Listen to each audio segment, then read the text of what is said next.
Perintah Kaisar Naga. Jangan lupa like, komen, dan subscribe. Bab 3049.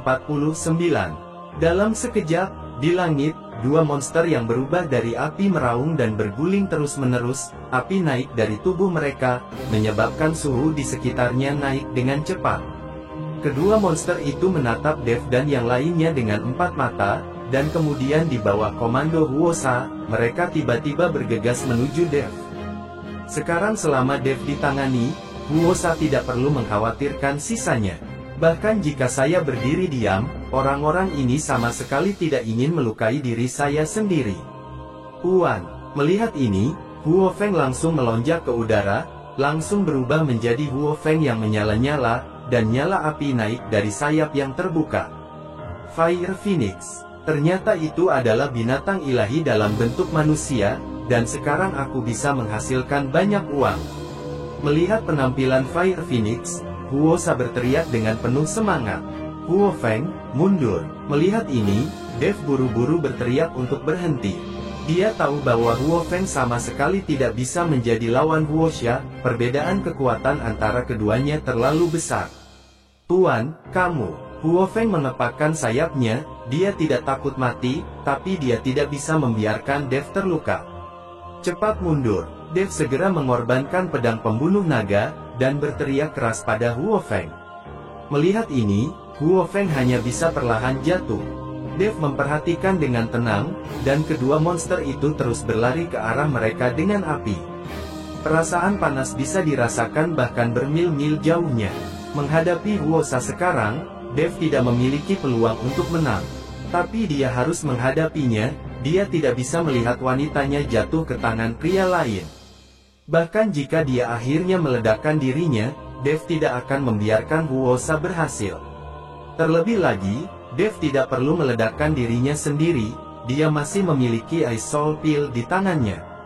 Sekarang untuk berurusan dengan Huosa, Dev hanya bisa menelan pil Bingpo, dan kemudian dengan paksa menerobos ke tingkat keempat alam komposit. Ketika guntur bergemuruh di langit, Huosa tidak perlu ditakuti. Hanya saja jika ini terjadi, dia tidak akan bisa berbisnis dengan putri Kabupaten Jialing. Saya tidak tahu apakah racun di tubuh Naihe bisa dihilangkan. Tapi ini adalah sesuatu yang tidak bisa dihindari. Anda tidak bisa hanya melihat Huosa membunuh mereka semua, dan kemudian mengambil pil Bingpo, bukan? Tepat ketika Dev sedang menonton dua binatang yang berubah menjadi api bergegas ke arahnya, dan ragu apakah akan menelan Ice Soul Pill, tiba-tiba sesosok putih melintas melewati matanya. Segera setelah itu, saya melihat angin putih dan salju berjatuhan di seluruh langit, dan suhu yang awalnya meningkat menjadi sangat dingin saat ini. KKK, untuk sesaat, segala sesuatu di sekitar tampak membeku, dan terdengar semburan suara yang membekukan. Segera, dua binatang iblis berubah menjadi api tidak bergerak pada saat ini, tubuh mereka terbungkus es tebal. Jadi ketika orang melihat pemandangan ini, mereka semua terkejut, tidak ada yang mengira apinya bisa membeku. Dev jatuh perlahan, dan di depannya, kristal es putih bersinar dengan cahaya, dan udara dingin terus menyebar ke sekeliling. Rasa dingin putih menyebar dengan kecepatan yang terlihat dengan mata telanjang, dan semua orang merasa suhunya turun drastis. Siapa kamu? Huosa sedikit mengernyit dan bertanya. Dan di tengah kabut salju putih, Gao Qilan berdiri di samping Dev dengan kristal es di tangannya. Saat ini, Gao Qilan berpakaian putih, mekar seperti teratai salju putih. Kakak Qilan. Melihat Gao Qilan, Huo Feng berteriak gembira. Dev tidak menyangka Gao Qilan akan kembali. Dia sedikit terkejut dan berkata, Nona Gao, kenapa kamu di sini? Jika aku tidak datang, kamu akan mati. Terbakar, kan? Gao Qilan sedikit tersenyum. Kalimat ini membuat Dev merasa malu. Dia memiliki pil polusi es di tangannya, jadi kecil kemungkinannya dia akan mati terbakar, tetapi pil polusi es mungkin tidak dapat menyimpannya. Bab 3049. Kakak Qilan, apakah kamu enggan berpisah dengan tuanmu, lalu kamu mengejarku? Kita semua menambahkan, jika kamu tidak bisa memuaskan tuannya, kamu bisa membagikannya untuk kami. Huo Feng begitu tidak terkendali di depan begitu banyak orang. Kali ini Gao Qilan cukup malu, lagi pula dia masih gadis besar. Dev juga menertawakan kata-kata Huo Feng. Liu Ruyan dan Yu Jiameng juga menundukkan kepala dengan wajah memerah. Mereka tahu bahwa apa yang dikatakan Huo Feng itu benar. Orang ini Dev terlalu galak. Huo Feng, tutup mulutmu dan jangan bicara omong kosong. Dev memelototi Huo Feng. Adegan ini membuat Ji Yun di samping ingin memukulnya sampai mati. Dia juga laki-laki, tapi dia tidak memiliki nyawa Dev. Sialan, kamu masih menggoda dan mengutuk ketika kamu akan mati. Bahkan jika kamu datang untuk membantu, itu tidak dapat mengubah apapun. Huo Sa sangat marah ketika melihat Dev memiliki beberapa wanita cantik yang menawarkan untuk memeluknya. Kamu sangat berani, ini adalah tanah paling utara, wilayah keluarga Gao kami, kamu berani bertindak liar di sini. Gao Qilan bertanya pada Huo Sa dengan suara dingin. Ternyata kamu dari keluarga Gao, tapi apakah kamu lupa bahwa tempat ini akan segera keluar dari ujung utara, apakah keluarga Gao kamu masih bisa mengelolanya? Tanda tanya, Iblis Meng Meng tidak takut pada keluarga Gao Anda, jika Anda berkenalan, keluarlah, atau Anda tidak akan berguna. Huo Sa mengetahui identitas Gao Qilan, dan dia tidak takut sama sekali. Ini hanya ujung paling utara, dia tidak perlu takut, dan mereka juga tidak perlu takut pada keluarga Gao. Saat mereka mengalahkan Gao Qisheng saat itu, tidak satupun dari mereka yang takut. Karena kamu ingin mati, maka aku akan memenuhimu. Aku ingin kamu tahu kekuatan keluarga Gao kita di ujung utara. Suara Gao Qilan penuh dengan kedinginan, lalu dengan genggaman, dua pedang yang membeku muncul. Nona Gao, pria ini jauh lebih kuat darimu, kamu bukan tandingannya. Melihat ini, Dev buru-buru berkata kepada Gao Qilan. Meskipun Gao Qilan kini telah mencapai peringkat ke-6 dari alam tubuh komposit, dia masih jauh di belakang Huo Sa. Jangan khawatir, aku punya kristal es yang diberikan oleh kakakku, yang bisa menahan apinya. Aku masih punya beberapa pecahan kristal es di sini, kamu harus menyerapnya dengan cepat untuk memulihkan kekuatanmu, atau siapapun yang datang ke sini bisa menggertak kamu. Itu hilang, kata Gao Qilan, dan melemparkan tas ke Dev, yang sebenarnya berisi lebih dari selusin pecahan jiwa es dengan ukuran berbeda. Dev menatap Gao Qilan dengan keterkejutan di matanya, tidak mengerti bagaimana dia mendapatkan begitu banyak pecahan es. Kakakku memberikannya kepadaku. Aku datang untuk mengejarmu, jadi aku tidak bisa melakukannya dengan tangan kosong. Ini dianggap mas kawin. Gao Qilan tersenyum tipis. Perkataan Gao Qiki yang saat itu membuat Gao Qilan membulatkan tekad untuk berinisiatif mengejar kebahagiaannya sendiri. Karena Dev tidak buka mulut, maka dia akan mengambil inisiatif. Itu sebabnya Gao Qilan akan menyusul. Mendengar kata mahar, Dev bingung untuk sementara waktu, karena dia tidak tahu apa yang dia berikan pada Gao Qilan.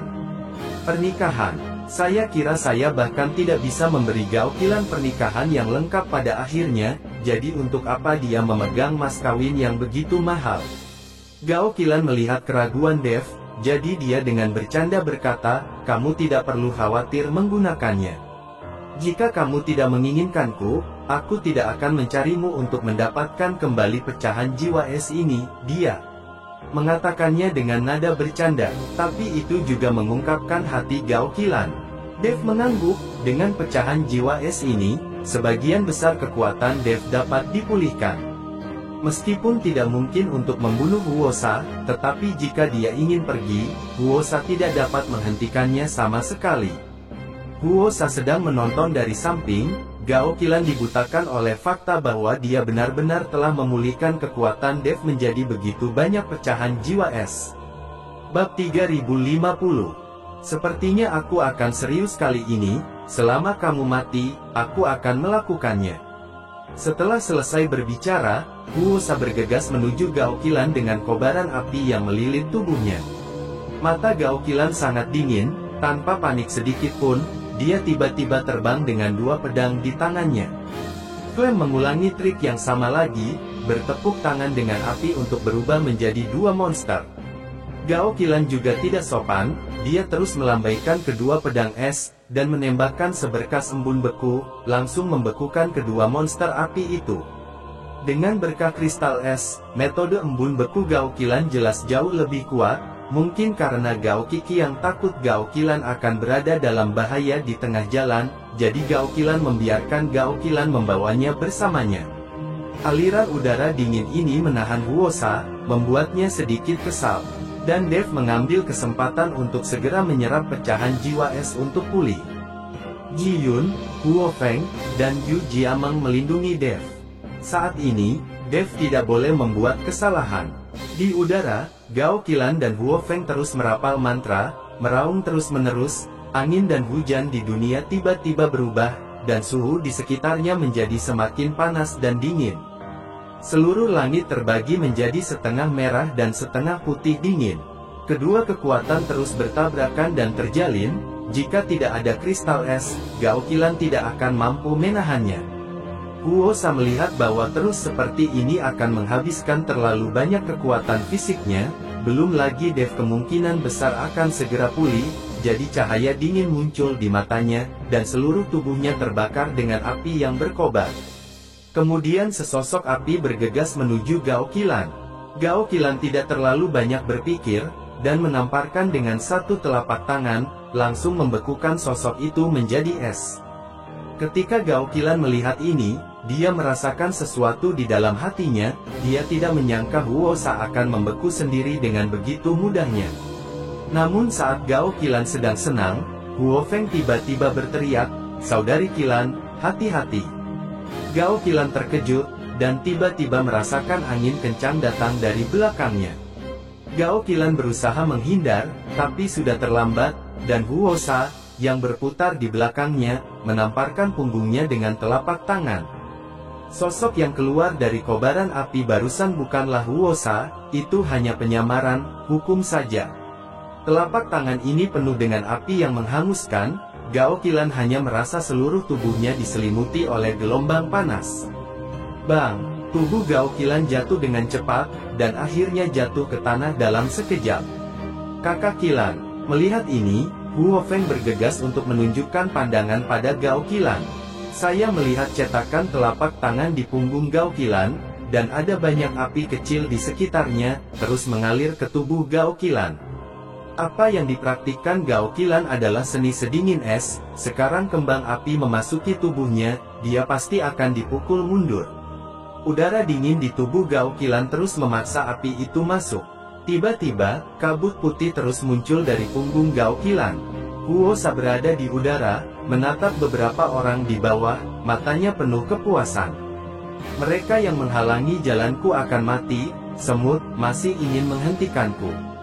Setelah Huosa selesai berbicara, dia bergegas menuju Dev. Melihat ini, Gao Qilan menahan rasa sakit yang parah di tubuhnya, melompat dengan dua pedang di tangannya, dan langsung memblokir Dev. Sekarang dia satu-satunya yang bisa menahan pukulan Huosa. Huosa mendengus dingin, meraihnya dengan santai, dan pedang panjang yang menyala muncul, dan mengayunkannya dengan santai. Dua luka muncul di tubuh Gao Qilan, dan darah langsung mewarnai pakaian putih bersih menjadi merah. Ketika Ji Yun dan yang lainnya melihat ini, mereka semua bergegas maju, terlepas dari apakah mereka bisa mengalahkan Huosa atau tidak. Mereka semua harus melindungi Dev paling rentan sekarang. Bang! Ji Yun, Liu Ruyan dan Huo Feng juga diterbangkan oleh Huosa. Melihat Dev di depannya, sudut mulut Huosa terangkat. Sekarang mata Dev sedikit tertutup, dan dia berjuang untuk menyerap energi pecahan jiwa es. Pergilah ke neraka. Huosa mengangkat pedang panjang yang menyala di tangannya. Yu Jia melemparkan dirinya ke Dev dalam mimpi. Meskipun dia tahu itu sia-sia, dia tetap melakukannya. Dia lebih baik mati bersama Dev. Bersambung, RD1.